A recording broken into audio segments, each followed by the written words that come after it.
The Three Railway Engines, written by the Reverend Wilbert V. Edward's Day Out.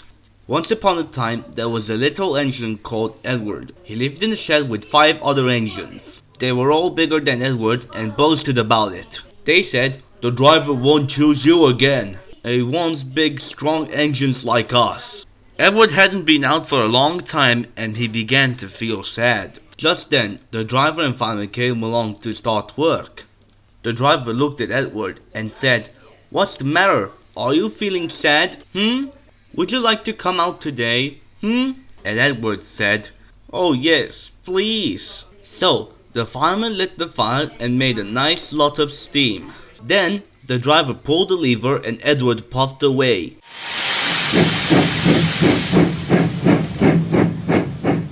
And he blew his whistle. The other engines were very cross at being left behind, and away went Edward to get some coaches. At last, Edward found the coaches and they said, "Oh, please be careful, Edward. Don't bump and bang us like the other engines do." So, Edward came up to the coaches very, very gently, and the shunter fastened the coupling. The coaches were very pleased. "Thank you, Edward. That was kind. We are glad you're taking us today." Then they went to the station where the people were waiting. "Come along, get in quickly, please." So, the people got in quickly and Edward waited happily for the guard to blow his whistle and wave his green flag. He waited and waited, and there was no whistle and no green flag. Edward was getting anxious. "Where is the guard?" The driver and fireman asked the station master. Have you seen the guard? No. They asked the porter.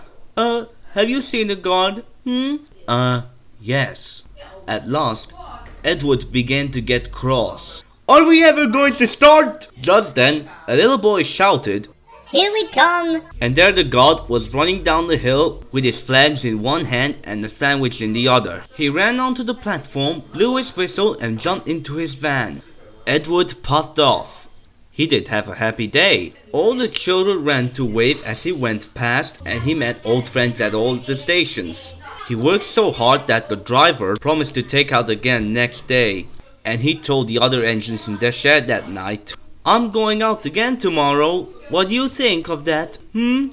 But he didn't hear what they thought, for he was so tired and happy that he fell asleep at once.